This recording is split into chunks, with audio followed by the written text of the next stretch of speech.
दोस्तों आज कहानी एक ऐसे बच्चे की है। एक गरीब घर का बच्चा जो रेलवे स्टेशन पर यानी सिक्के चुग कर और भीख मांग करके खाता था।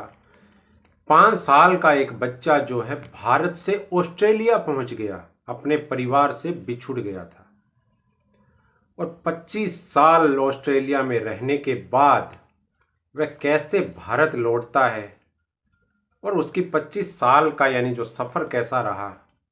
इस कहानी को आप स्किप मत कीजिएगा, वीडियो को पूरा देखिए। बहुत ही भावुक और रोचक कहानी है एक 5 साल के मासूम बच्चे की। और जब वह बच्चा अपने घर पहुंचता है ना, तो वह अपना देश तो उसको याद था, सब कुछ याद था, लेकिन सोचिए कि एक 5 साल का बच्चा जब घर से बिछुड़ जाता है और 25 साल बाद वो वापस घर आता है तो वो कैसे उन गलियों में गया होगा। और सबसे बड़ी बात तो यह है कि वो अपनी भाषा भी भूल चुका था, क्योंकि उसको हिंदी नहीं आती थी, वह अंग्रेजी बोलता था। तो दोस्तों यह कहानी है 1987 की, 1987 की। खंडवा जो है मध्य प्रदेश के अंदर, वहाँ पे पास में एक बुरहानपुर है। तो वहाँ की कहानी है। एक मुंशी जी थे, मुंशी यानी उनका नाम था। वो अपने परिवार को यानी छोड़ चुके थे 2 साल पहले। तो उनकी एक पत्नी थी कमला और उनके 3 बेटे थे, गुल्लू, गुड्डू और शारू। शारू सबसे छोटा था, सबसे बड़ा जो था वो गुल्लू था जो 9 साल का था। तो दोस्तों अब जो यानी बीच वाला बेटा था गुड्डू, तो वो उससे 1 साल छोटा था, तो 8 साल का था उस समय।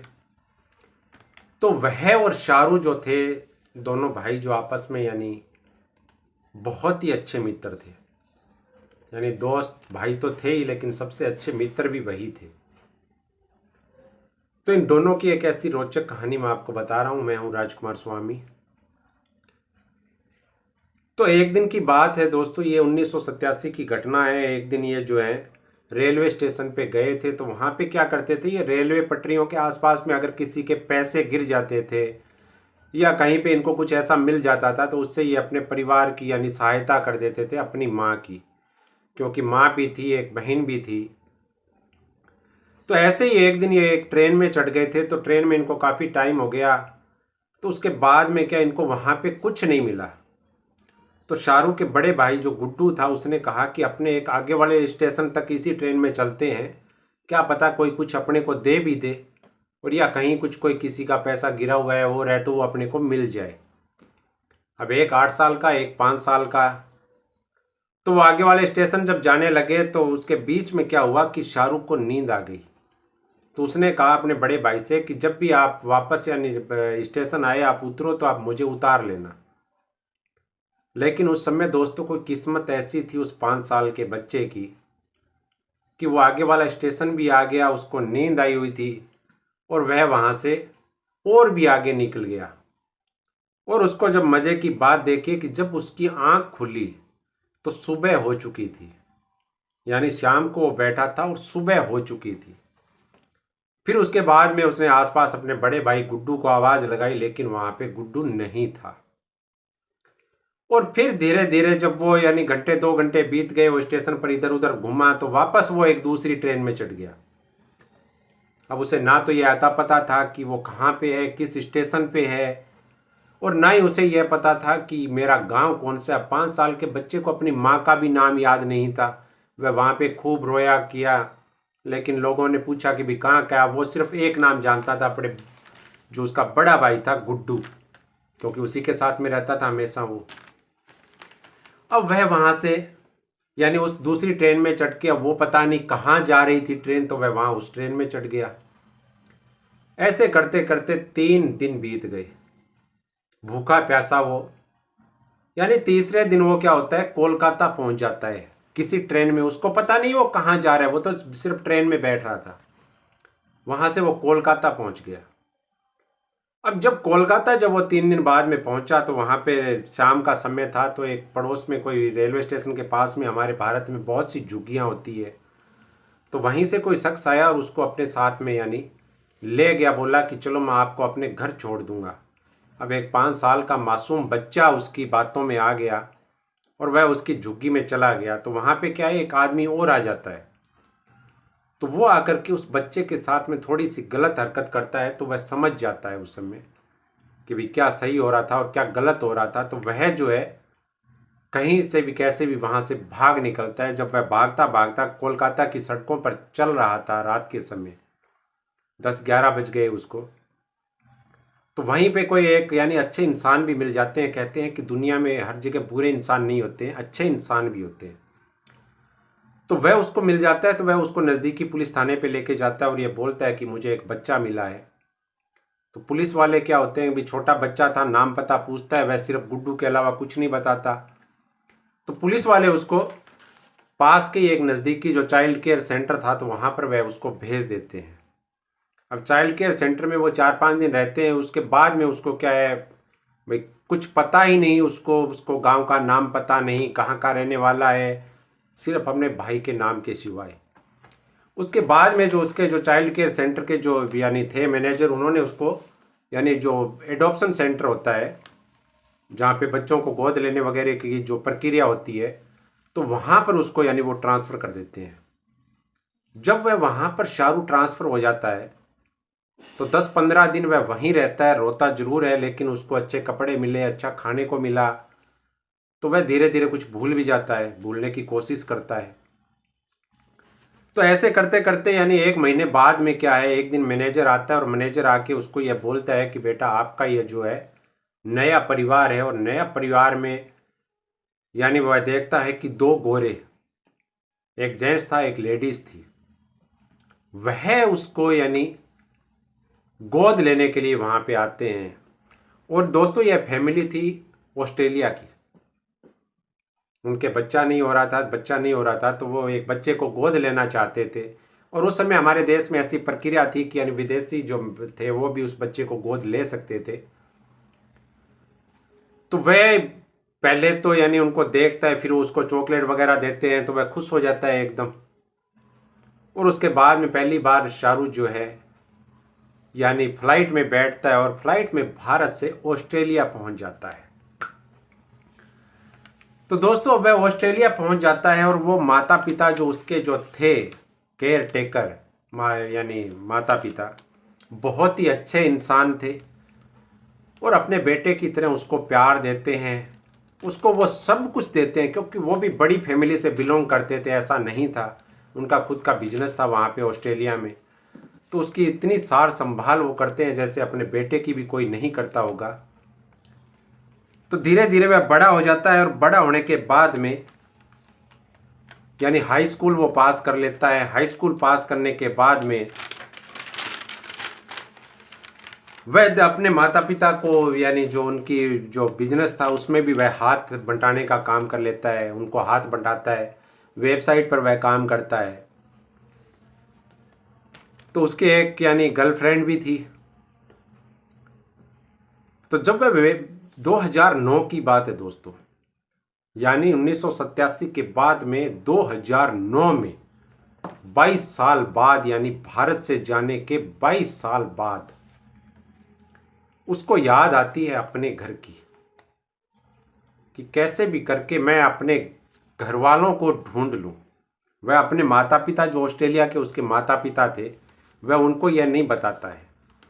अब उसको क्या था, अब उसको याद था तो सिर्फ एक कोलकाता याद था। उसको यह पता था कि वह कोलकाता से आया है, उसके आसपास में उसको कुछ भी नहीं पता था कि वह कहाँ का रहने वाला है या क्या कुछ है। तो दोस्तों धीरे धीरे वह सर्च करता है, कोलकाता रेलवे स्टेशन मिल जाता है। अब उसके दिमाग में यानी जो 4 चीज़ें उसके दिमाग में आज भी याद थी। 4 चीज़ें क्या याद थी कि उसके 4 चीज़ें यह याद थी कि उस रेलवे स्टेशन के पास में एक पानी की टंकी थी, उसी के पास में एक तालाब था। यानी जब गर्मियों में बारिश का पानी उसके पास में इकट्ठा होता था, और उसके पास में एक यानी बड़ा सा ऊंचा टीला था जिस पे वो खेलता था। और वह टीला उसको इसलिए याद था कि वो पहाड़ नुमा था, और इसलिए याद था उसको कि वह उस पे से एक दिन गिर गया था, तो उसके यानी यहाँ पे चोट लग गई थी सर पे, तो उसका निशान अभी भी उसके सर पे था। तो वह वहां से एक चौथी चीज और याद थी उसको, वह यह याद था कि उस रेलवे स्टेशन का नाम जो था वहां का, वो बी से शुरू होता था। अब वह कोलकाता से यानी उस स्टेशन से लेकर के आसपास में वह सर्च मारता है गूगल अर्थ से कि बी नाम से यानी कितना स्टेशन है। अब पता चलता है कि वहाँ बी नाम से, क्योंकि भारत में बहुत गांव हैं, बहुत से ऐसे कस्बे हैं जो बी से शुरू होता है, चाहे भरतपुर है यानी बुरहानपुर है, और भी बहुत से ऐसे हैं जो यानी बहादुरगढ़ है दिल्ली के अंदर। अब बी से कैसे मिलेगा उसको? उसके बाद में वह देखता है कि बी से वो, फिर उसको याद आता है कि यार अपने काफ़ी दिन हो गए उसको यह ढूंढते ढूंढते, लेकिन उसको कहीं पे कुछ याद नहीं आता। ना वो पानी की टंकी कहीं पे गूगल अर्थ पे दिखाई देती है, ना वो तालाब दिखाई देता है, ना उसके मोहल्ले का पास वाला वो पर्वत उसको दिखाई देता है। तो उसके बाद में उसको याद आता है कि जब वह सोया था उस समय शाम थी, जब वो ट्रेन में चढ़े थे, और दूसरे दिन जब वह यानी वहाँ से उतरा था तो उस समय नाइट हो गई यानी सुबह हो गई थी। तो यानी कम से कम वह अपने घर से 10-12 घंटे वो चला है, और उसके बाद में भी जब वो वापस किसी ट्रेन में गया था तब भी वही था। तो ऐसा करते करते उसके दिमाग में कुछ बातें आती है, तो फिर जो है वह और ढूंढता है। इसी बीच में उसके क्या है कि उसकी जो गर्लफ्रेंड थी उससे उसका ब्रेकअप हो जाता है, उसे एक दूसरी गर्लफ्रेंड मिलती है। तो उस दूसरी गर्लफ्रेंड के जो घर पे जो है बढ़िया यानी वाईफाई की सब सुविधाएं थी, इंटरनेट था फुल फास्ट चलने वाला। तो वह घंटों बैठा बैठा उस यानी गर्लफ्रेंड के घर पे अपने घर को ढूंढता रहता है। सोशल मीडिया पे भी भारत पे यानी उसके खास तौर से वह सोशल मीडिया से जुड़ जाता है। कुछ भारत के उसके दोस्त जो थे ऑस्ट्रेलिया में पढ़ने के लिए जाते हैं, तो वह उनसे भी वार्तालाप करता है कि ऐसा कुछ भी है क्या। फिर उसके बाद में एक दिन उसको याद आता है कि क्यों ना ऐसा देखा जाए कि उस समय भारत में ट्रेनें जो हैं वो कितनी फास्ट चलती थी। तो साइंस का स्टूडेंट, टेक्नोलॉजी का स्टूडेंट तो वह खुद ही था। तो जैसे वो सर्च करता है तो उस समय कुछ दोस्त उसे बता देते हैं कि उस समय भारत में जो ट्रेनें हैं वो 80 किलोमीटर प्रति घंटा की रफ्तार से उस समय ट्रेनें चलती थी। तो उसके बाद में वो एग्जैक्ट आइडिया लगाता है कि अगर मैं शाम को सोया हूँ और उसके बाद में सुबह कहीं पे पहुँचा हूँ, तो यानी 80 किलोमीटर का आइडिया लेकर वो यह सोचता है कि 1100 किलोमीटर कोलकाता से दूर मेरा गांव है।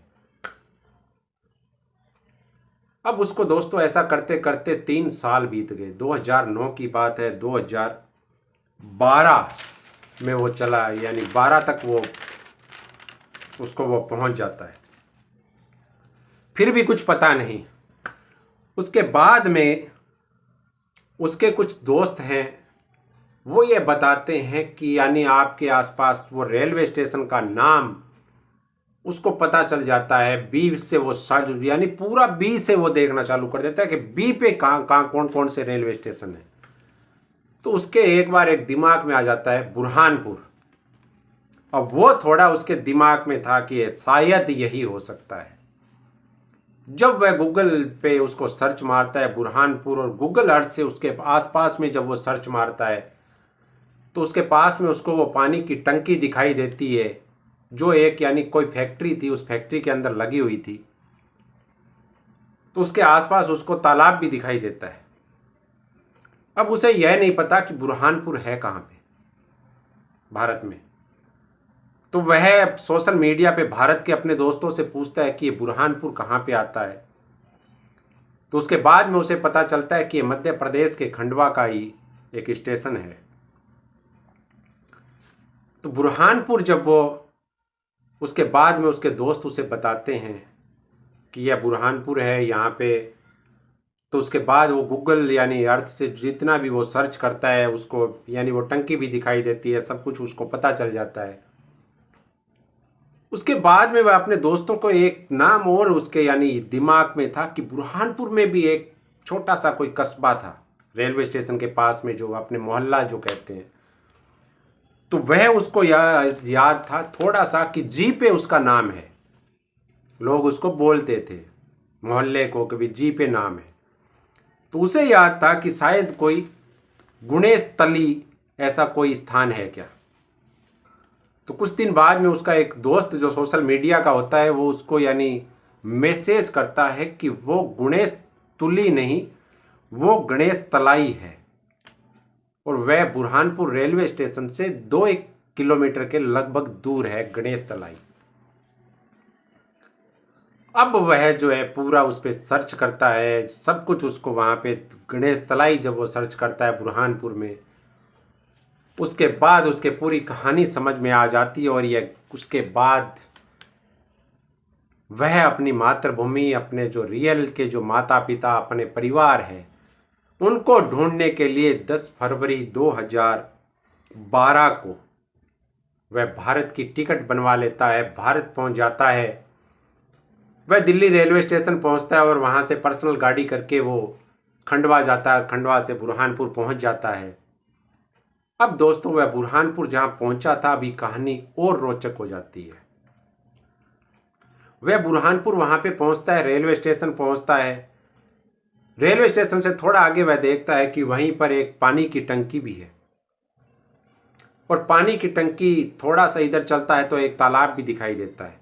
अब उसके पैर जो थे, 5 साल का वो बच्चा जब वो उस समय उस सरजमी पर था बुरहानपुर की, अपनी मातृभूमि पे, उसके पैर ऑटोमेटिक अपने घर की तरफ चलते रहते हैं। और थोड़ी दूर चलने के बाद में वह एक उसी टीन शेड वाले एक, क्योंकि काफ़ी कुछ चेंज भी हो गया था 25 सालों में, उसके दोस्तों ने बताया था कि अब पक्के मकान भी बन गए हैं, लेकिन फिर भी वहाँ पे एक ऐसा मकान था जो टीन शेड से बना हुआ था, कच्चा मकान था। तो वह उसके सामने जाके ठिठक करके खड़ा हो जाता है। काफ़ी देर वह खड़ा रहता है। तो उसके सामने एक, उसी घर में कोई, किसी घर में एक लेडीज़ थी, हाथ में बच्चे को लेकर के वह घर से बाहर खड़ी थी। तो वह उसको काफ़ी टाइम से देख रही थी कि यह देख क्या रहा है, अनजान आदमी है कौन। उसकी यानी पीठ पे बैग लटका हुआ था। तो वह, अब सबसे बड़ी बात क्या होती है कि वह भारत आ गया, सब कुछ आ गया, लेकिन उसे हिंदी नहीं आती थी, वह अंग्रेजी बोलता था। अब वो इशारे से कहता है कि मैं यहाँ का रहने वाला हूँ, और यहाँ पे यानी ये मकान वाले कहाँ हैं। और वह कुछ नहीं समझती। उसके बाद में वह अंदर जाके किसी पुरुष को बुलाती है। वो पुरुष क्या है, वो छोटी मोटी थोड़ी बहुत अंग्रेजी जानता था। तो उसने कहा उसको कि आई एम शारू, मैं शारू हूँ, ये मेरा घर था, ये दिस इज माई होम। अब वह उसके बाद में 2-4 लोग और इकट्ठे हो जाते हैं वहाँ पे। तो फिर एक थोड़ा सा कोई बुजुर्ग था, वह उसको समझ लेता है कि यह शारू कह रहा है, शारू। तो वह कहता है आप रुको यहीं पे। अब उस बुजुर्ग के दिमाग में आ जाता है कि शारू कौन था, और वह पास ही के 2-3 घर छोड़ के, उसका मकान था, वहां पे जाता है। और वहां जाने के बाद में वह उसको कहता है कि वापस आकर के यह कहता है कि चलो आप मेरे साथ चलो। अब जब वो शारू उनके साथ चलता है तो वह एक घर में जाकर के ये कहता है कि बताओ इनमें से आपकी माँ कौन है। तो 3 लेडीज वहां खड़ी थी। तो वह जो है पहली लेडीज देखता है, दूसरी लेडीज देखता है। जब तीसरी लेडीज को देखता है तो वो लेडीज दूर से ही आकर के अपने बेटे को गले लगा लेती है। आंखों में पानी, माँ बेटे दोनों की आंखों में पानी था। अब जब वह ये पूछती है, यानी उसको पूछा जाता है कि आपने माँ को, उसकी माँ को यह पूछा जाता है कि आपने अपने बेटे को कैसे पहचाना। तो वह कहती है कि मैं तो इसकी आंखें और चेहरा देखकर पहचान गई, और दूसरी सबसे बड़ी बात थी कि इसके सिर पे ये जो चोट लगी हुई है, ये उस पहाड़ से गिरने से उसको लगी थी। लेकिन अब माँ बेटे के बीच में सबसे बड़ी जो मुसीबत थी कि वो आपस में बात करे तो करे क्या। माँ को अंग्रेजी नहीं आती थी और बेटे को हिंदी नहीं आती थी। तो दोस्तों पड़ोस के मोहल्ले में, पड़ोस में ही एक यानी अंग्रेजी जानने वाली एक टीचर थी, वहाँ पे अंग्रेजी बोलती थी और बच्चों को पढ़ाती भी थी। उसको बुलाया गया तो उसने यानी पूरा वार्तालाप उसको बताया कि वो कैसे कैसे और कहाँ से पहुंच गया। अब एक और बहुत ही भावुक करने वाला क्षण आता है। उसका जो बड़ा भाई था वह भी था, उसकी मिसेज भी थी, उसकी भाभी भी थी, बच्चे भी थे, उसकी बहन भी आ जाती है, बहनोई भी आ जाते हैं, सबसे मिलता है। लेकिन वह पूछता है गुड्डू कहाँ है, उसका सबसे खास दोस्त और उसका बड़ा भाई गुड्डू कहाँ है। तब माँ की आंखों में आंसू आ जाते हैं कि गुड्डू जो था उसके बिछड़ने के 1 महीने बाद में ही गुड्डू की लाश जो है उसी रेलवे स्टेशन के ट्रैक पे मिलती है 2 टुकड़ों में। शायद वो किसी ट्रेन के नीचे आ गया था, अपने भाई को देखने के लिए कहीं गया होगा। तो दोस्तों माहौल भावुक हो जाता है। और जब ठीक वो 10-11 दिन बाद में वह ऑस्ट्रेलिया फ़ोन करके अपने माँ बाप को, जो इसको यानी पाल पोस करके उन्होंने इतना बड़ा किया था, उनको यह कहता है, उनको यह खुशखबरी देता है कि मैं जो है अपनी असली माँ से मैं मिल लिया हूँ, भारत हूँ मैं, और मैं आपको धन्यवाद देता हूँ, आपने मुझे इतना बड़ा किया। तो वह माता पिता जो ऑस्ट्रेलिया वाले, उसके जॉन और उनकी जो वाइफ थी, मिस्टर जॉन और उनकी वाइफ, वह भी बहुत खुश होते हैं कि यानी इसने अपने रियल जो थे परिवार था उसको ढूंढ लिया। तो वह ये कहते हैं कि बेटा हमें भूल मत जाना। तो शाहरुख भी कहता है कि नहीं, मैं आपको भूलूंगा नहीं, मैं वापस आ रहा हूँ आपके पास। तो वह अपनी जो यहाँ की जो रियल माँ थी उसकी, बुरहानपुर की, उसको कहता है कि आप मेरे साथ चलिए, मैं आपको वहाँ पे रखूँगा ऑस्ट्रेलिया में। लेकिन माँ उसके साथ जाने से मना कर देती है कि नहीं, मैं साथ नहीं जाऊँगी, मैं यहीं रहूँगी। तो दोस्तों ठीक 10-12 दिन के बाद में शाहरुख जो है वापस ऑस्ट्रेलिया चला जाता है। 12 दिन अपने परिवार के साथ रहता है, उनके लिए एक बढ़िया सा मकान की व्यवस्था कर देता है, बढ़िया मकान बनवा देता है, सब कुछ वो व्यवस्था करता है और उनको पैसे भेजता है अपनी माँ को वहाँ से।